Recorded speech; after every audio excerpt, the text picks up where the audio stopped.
নোয়াখালীর ৬টি আসনে সেনাবাহিনীর নেতৃত্বে র্যাব, পুলিশ, বিজিবি ও আনসার সদস্যদের নির্বাচনী মহড়া অনুষ্ঠিত।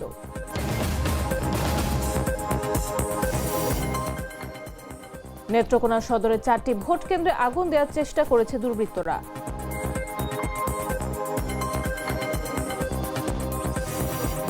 লক্ষ্মীপুর 4 রামগতি কমলনগর আসনে ধানের শীষের স্বস্তি, তবু মাঠ ছাড়ছে না তানিয়া রব।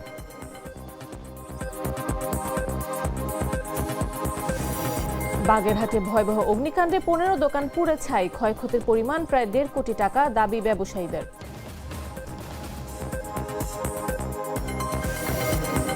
এবং রাজশাহীতে ট্রাক ও নসিমনার সংঘর্ষে 2 যুবক নিহত।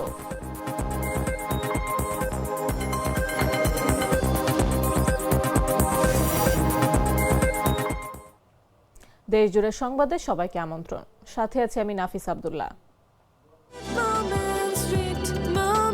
Treat chocolate. Treat moment. Sweet moment.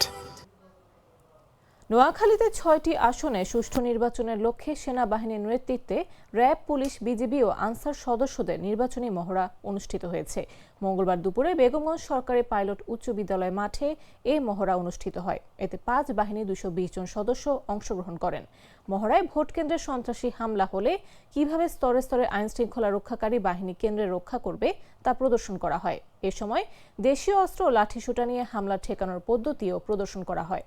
দুর্গম চরাঞ্চল এলাকার ভোট কেন্দ্রগুলোতে হেলিকপ্টার যোগে কিভাবে সেনা সদস্যদের উপস্থিতি নিশ্চিত করা হবে সেই কার্যক্রমের প্রস্তুতিও পরিদর্শন করেন সেনাবাহিনীর ঊর্ধ্বতন কর্মকর্তারা। সেনাবাহিনীর লেফটেন্যান্ট কর্নেল চৌধুরী মোহাম্মদ আলী হায়দার বলেন, সর্বসাধারণকে নিরাপত্তার বিষয়ে আশ্বস্ত করার পাশাপাশি ভোটের পরিবেশ নির্বিঘ্ন করাই এই মহড়ার লক্ষ্য।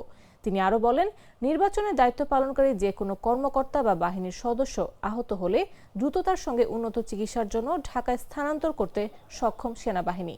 যে কোনো প্রয়োজনে সেনাবাহিনীর সর্বোচ্চ শক্তি ও সামর্থ্য প্রয়োগ করে নিষ্ঠা ও নিরপেক্ষতার সঙ্গে দায়িত্ব পালন করবে ও জনগণকে সাহায্য করবে।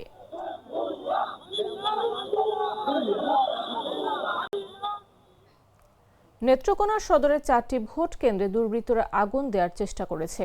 সোমবার রাত 1:30টার দিকে কয়েকজন দুর্বৃত্তরা পেট্রোল ঢেলে আগুন ধরিয়ে দেয়। সদর উপজেলার পারলা সরকারি প্রাথমিক বিদ্যালয়, লাইট সরকারি প্রাথমিক বিদ্যালয়, বামনমহা সরকারি প্রাথমিক বিদ্যালয় ও দাড়িগাজী সরকারি প্রাথমিক বিদ্যালয় ভোট কেন্দ্রে এই ঘটনা ঘটে বলে জানায় স্থানীয়রা। মঙ্গলবার সকালে পুলিশ সহ আইন শৃঙ্খলা বাহিনীর সদস্যরা ঘটনাস্থল পরিদর্শন করেন। আমি সকালবেলা স্কুলে এসে দেখি যে একটা বারান্দায় একটা বেঞ্চ ছিল, এই বেঞ্চটাতে এই আগুন দিছে, সামান্য কিছু পুড়ছে, এই আর একটু পেট্রোলের মতো কিছু পড়ে আছে। মূলত আমাদের এলাকা কিন্তু শান্তিপ্রিয়। আমার মনে হয় আমার এলাকায় কেউ এটা করে নাই, তো বহিরাগত হয়তো এটা করেছে, একটা হয়তো নির্বাচন বাতিল করার জন্য এরকম একটা প্রক্রিয়াধীন একটা কাজকর্ম করছে। হয়তো তারা নির্বাচন বাতিল হোক বা ভোটার কম আসুক, উপস্থিতি কম হোক, একটা আতঙ্ক সৃষ্টি, হয়তো ভোটার কম আসবে এরকম হয়তো মনে করি একটা এরকম এই যে আগুনটা দিয়েছে। দেখলাম যে আসলে এগুলা অলরেডি আপনারা জানেন যে নির্বাচন উপলক্ষে প্রত্যেকটা ভোট কেন্দ্রে আসলে সিসি ক্যামেরা লাগানো হয়েছে। সিসিটিভি ফুটেজ আমরা দেখেছি। তো দুইটা কেন্দ্রে আমরা একটু লোকজন উপস্থিত হয়েছি, আসলে তাদেরকে আইডেন্টিফাই করতে পারি না, আমরা ফুটেজগুলো দেখতেছি। আসলে আমাদের কাছে মনে হয় যে স্কুলের যে দরজাগুলো বন্ধ ছিল, বাট তারা একটা প্যানিক সৃষ্টি করার মতো, ওর জন্য আসলে সবগুলাতে আসলে চটের বস্তা কেরোসিন দিয়ে এরকম। লক্ষ্মীপুর 4 রামগতি ও কমলনগর এক সময় যেখানে দলীয় কোন্দল আর একাধিক প্রার্থীর সমীকরণে চাপে ছিল বিএনপি, সেখানে এখন ফুরফুরে মেজাজে ধানের শীষের প্রার্থী ABM আশরাফুদ্দিন নিজান। ইসলামী আন্দোলন ও জামাতের আলাদা প্রার্থী আর জেএসডির পক্ষে থাকা বিএনপির অবাধ্য নেতাদের সামাল দিতে পারায় নিজানের বিজয়ের পথ অনেকটাই মসৃণ হয়েছে বলে মনে করছেন স্থানীয়রা। তবে ভোটের মাঠে শক্ত অবস্থান নিয়েই দাপিয়ে বেড়াচ্ছেন জেলার একমাত্র নারী প্রার্থী তানিয়া রব। বিস্তারিত জাগো ডেস্ক রিপোর্টে। রামগতি কমলনগরের নির্বাচনী মাঠ, পোস্টার, মাইকিং আর গণসংযোগে সরগরম পুরো এলাকা। এই আসনে ভোটের লড়াইয়ে সক্রিয় 4 জন প্রার্থী। ধানের শীষ প্রতীকে বিএনপির প্রার্থী ABM আশরাফুদ্দিন নিজান, দলের কেন্দ্রীয় সহশিল্প ও বাণিজ্য বিষয়ক সম্পাদক এবং 2 বারের সাবেক সংসদ সদস্য। জেএসডির প্রার্থী তানিয়া রব, স্বাধীনতার প্রথম পতাকা উত্তোলন আসম আব্দুর রবের সহধর্মিণী ও দলের সহসভাপতি। হাতপাখা প্রতীকে ইসলামী আন্দোলনের প্রার্থী খালেদ সাইফুল্লাহ, কমলনগর উপজেলা পরিষদের সাবেক চেয়ারম্যান। আর দাঁড়িপাল্লা প্রতীকে জামায়াত জোট প্রার্থী আশরাফুর রহমান হাফিজুল্লাহ, জেলা জামায়াতের সেক্রেটারি। জেলা নির্বাচন কর্মকর্তার কার্যালয় সূত্র জানায়, লক্ষ্মীপুর 4 আসনে মোট প্রার্থী 9 জন, ভোটার সংখ্যা 4,13,658 জন। 122টি ভোট কেন্দ্রের বেশিরভাগই আইন শৃঙ্খলার কারণে অধিক গুরুত্বপূর্ণ হিসেবে চিহ্নিত। স্থানীয়দের সঙ্গে কথা বলে জানা গেছে, এবারের নির্বাচনে জামায়াতের সঙ্গে ইসলামী আন্দোলনের জোট না হওয়াটা বড় সুযোগ হিসেবে দেখছে বিএনপি। তবে শুরুতে জেএসডির প্রার্থীর পক্ষে কাজ করা দলের কয়েকজন প্রভাবশালী নেতাকে নিয়ে চাপে ছিলেন নিজান। কিন্তু সাম্প্রতিক সময় সেই অবাধ্য নেতাদের ম্যানেজ করতে পারায় এখন অনেকটাই নিশ্চিন্ত বিএনপির শিবির। সমর্থকদের দাবি, ভোটের মাঠে এখন বড় কোনো বাধা নেই নিজানের সামনে। আল্লামা খালেদ সাইফুল্লাহ মহোদয়, এআর হাফিজুল্লাহ মহোদয়, আমি আশরাফুদ্দিন নিজাম, মিসেস তানিয়া রব মহোদয়, আসুন আমরা এক জায়গায় বসে ইউনোর অফিসে না ডিসির অফিসে আমরা লাইভে আমরা কথা বলি, আমরা কফি খাই, আমাদের কর্মীদেরকে বলি তোমরা সুন্দর কাপড় পরে, মা বোনদেরকে বলি সুন্দর ড্রেস করে যার যার মতো করে সে ভোট দাও, যাকে ইচ্ছা তাকে তোমরা জয়লাভ করাও। অন্যদিকে জেএসডির প্রার্থী তানিয়া রব অভিযোগ তুলেছেন, তার প্রচারণায় বাধা দেয়া হচ্ছে। কারচুপির শঙ্কা প্রকাশ করেছেন জামায়াত জোট প্রার্থীও। আর দুর্নীতিমুক্ত সমাজ করার প্রতিশ্রুতি দিচ্ছেন ইসলামী আন্দোলনের প্রার্থী। সব মিলিয়ে লক্ষ্মীপুর 4 আসনে ভোটের লড়াই এখন ত্রিমুখী থেকে চতুর্মুখী সমীকরণে। শেষ পর্যন্ত কার হাতে যাবে এই আসনের ম্যান্ডেট, তার উত্তর মিলবে ভোটের দিন। নিউজ ডেস্ক, জাগো নিউজ।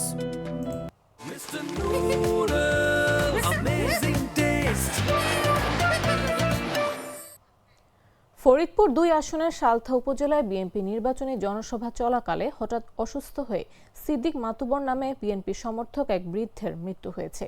সোমবার সন্ধ্যা 6:30টার দিকে তিনি চিকিৎসাধীন অবস্থায় মারা যান। স্থানীয় পুলিশ সূত্রে জানা যায়, সোমবার বিকেলে সালথা সরকারি মডেল হাই স্কুল মাঠে বিএনপি নির্বাচনী জনসভা অনুষ্ঠিত হয়। এ সময় জনসভায় উপস্থিত সিদ্দিক মাতুবর হঠাৎ অসুস্থ হয়ে পড়েন। উপস্থিত লোকজন দ্রুত তাকে উদ্ধার করে ফরিদপুর মেডিকেল কলেজ হাসপাতালে নিয়ে গেলে সন্ধ্যার দিকে তিনি মারা যান। সালথা উপজেলা বিএনপির সহসভাপতি শাহিন মাতুব্বর বলেন, সিদ্দিক মাতুব্বর একজন বিএনপির সমর্থক ছিলেন। তিনি নির্বাচনী জনসভায় উপস্থিত হয়ে হঠাৎ অসুস্থ হয়ে পড়েন। পরে ফরিদপুর মেডিকেল কলেজ হাসপাতালে নেয়ার পর তিনি মারা যান। হৃদরোগে আক্রান্ত হয়ে তার মৃত্যু হয়েছে।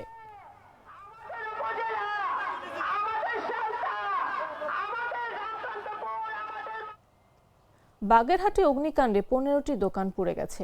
এতে প্রায় 1.5 কোটি টাকার ক্ষতি হয়েছে বলে দাবি ক্ষতিগ্রস্ত ব্যবসায়ীদের। মঙ্গলবার ভোর রাতে শহরের পুরাতন লঞ্চঘাট এলাকায় মুক্তিযোদ্ধা নিক্সন মার্কেটে এই অগ্নিকাণ্ড ঘটে। খবর পেয়ে বাগেরহাট ফায়ার সার্ভিসের 2 ঘন্টার চেষ্টার ফলে আগুন নিয়ন্ত্রণে আসে। প্রত্যক্ষদর্শী জানান, প্রতি বছরের ন্যায় এবছরও মুক্তিযোদ্ধা নিক্সন মার্কেটে শীতের কাপড় বিক্রি করতে অস্থায়ীভাবে 15টি দোকান দিয়েছিল ব্যবসায়ীরা। হঠাৎ রাতে কিভাবে আগুন লেগেছে তা কেউ জানাতে পারেনি। দাউ দাউ করে আগুন জ্বলতে দেখে আমরা ফায়ার সার্ভিসে খবর দেই। পরে ফায়ার সার্ভিস এসে আগুন নিয়ন্ত্রণে আনে। ফায়ার সার্ভিসের senior station officer Sheikh Mamunur Rashid বলেন, খবর পেয়ে সঙ্গে সঙ্গে ঘটনাস্থলে যায় ফায়ার সার্ভিস। 2টি ইউনিট প্রায় 2 ঘন্টার চেষ্টায় আগুন নিয়ন্ত্রণে আনে। তবে আগুন লাগার কারণ এখনো নিশ্চিত হওয়া যায়নি।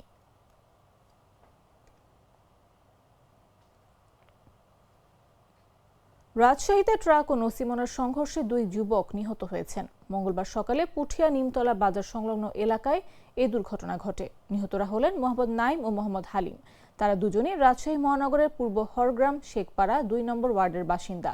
পুঠিয়া থানার ভারপ্রাপ্ত কর্মকর্তা ফরিদুল ইসলাম জানান, পুঠিয়া দিক থেকে আসা একটি বালুবাহী ডাম্প ট্রাকের সঙ্গে বিপরীত দিক থেকে তাহেরপুরগামী একটি মুরগিবাহী নসিমনের মুখোমুখি সংঘর্ষ হয়। সংঘর্ষে নসিমনটি দুমড়ে মুচড়ে যায়। এতে ঘটনাস্থলেই 2 জন মারা যান। ওসি আরও বলেন, দুর্ঘটনার পর স্থানীয়রা দ্রুত উদ্ধার কাজ শুরু করেন ও পুলিশকে খবর দেন। পরে পুলিশ ঘটনাস্থলে পৌঁছে মরদেহ উদ্ধার করে ময়নাতদন্তের প্রস্তুতি নেন। দুর্ঘটনার কারণ খতিয়ে দেখা হচ্ছে ও এই বিষয়ে আইনগত ব্যবস্থা প্রক্রিয়াধীন রয়েছে। রোজকার সাধারণ খাবার এখন হবে অসাধারণ। প্রাণ স্বাদের মশলা, স্বাদ বাড়ায়, ঘ্রাণ ছড়ায়। সরাইল, আশুগঞ্জ ও বিজয়নগর উপজেলা নিয়ে গঠিত ব্রাহ্মণবাড়িয়া ২ আসন বরাবরই দেশের আলোচিত নির্বাচনী এলাকা। ২০০১ সালে বিএনপি নেতৃত্বাধীন ৪ দলীয় জোটের প্রার্থী মুফতি ফজলুল হক আমিনী এখান থেকে নির্বাচিত হয়েছেন। ৮০ দশক থেকে জিয়াউল হক মৃধা ও উকিল আব্দুস সাত্তার ভূঁইয়া কখনো জাতীয় পার্টি, কখনো স্বতন্ত্র প্রার্থী হিসেবে এই আসনে প্রভাব বিস্তার করেছেন। এবারে নির্বাচনে তারা অনুপস্থিত, স্পষ্ট ভোটের হিসাব নেই। তবে স্বতন্ত্র প্রার্থীদের দাপট রয়ে গেছে। মাঠে আছেন বিএনপি জোটের জুনায়েদ আলী হাবিব এবং জামাতে ইসলামের নেতৃত্বাধীন জোটের প্রার্থী মাওলানা আশরাফ উদ্দিন মাহাদি। চমক হিসেবে যুক্ত হয়েছেন বিএনপির বহিষ্কৃত নেতা রুমিন ফারহানা ও স্বতন্ত্র প্রার্থী এস.এন. তরুণ দে। প্রচারণায় রুমিন এগিয়ে থাকলেও নীরবে কাজ করছেন তরুণ দে। সরাইল ও আশুগঞ্জের রাস্তায় মাইকিং, ব্যানার ও ফেস্টুনের সমৃদ্ধি চোখে পড়ছে। ভোটারদের মতে সৎ ও গ্রহণযোগ্য প্রার্থী জয়ী হবেন। মোট ভোটার 4,99,448 জন। শেষ মুহূর্তের ভাসমান ভোটারদের টানতে পারলেই জয় নির্ধারিত হবে।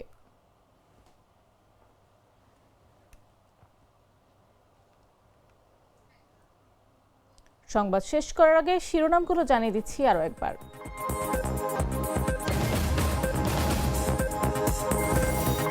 নোয়াখালীর ৬টি আসনে সেনাবাহিনীর নেতৃত্বে র্যাব, পুলিশ, বিজিবি ও আনসার সদস্যদের নির্বাচনী মহড়া অনুষ্ঠিত। নেত্রকোনা সদরের 4টি ভোট কেন্দ্রে আগুন দেওয়ার চেষ্টা করছে দুর্বৃত্তরা।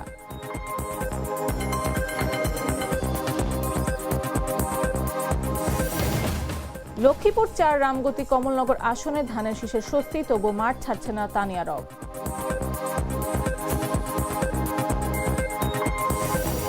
বাগেরহাটে ভয়াবহ অগ্নিকাণ্ডে 15 দোকান পুড়ে ছাই, ক্ষয়ক্ষতির পরিমাণ প্রায় 1.5 কোটি টাকা, দাবি ব্যবসায়ীদের।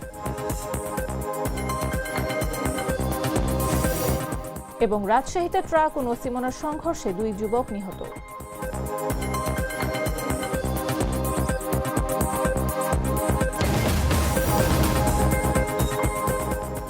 দর্শক, এই ছিল এখনকার মতো। এরপর দেখবেন সন্ধ্যা 7টা নিউজ। প্রতি মুহূর্তে সর্বশেষ খবর পেতে ভিজিট করুন jagonews24.com, ফলো করুন আমাদের ভেরিফাইড ফেসবুক পেজ এবং সাবস্ক্রাইব করুন জাগো নিউজের ইউটিউব চ্যানেল। এখনো সাথে থাকার জন্য ধন্যবাদ সবাইকে।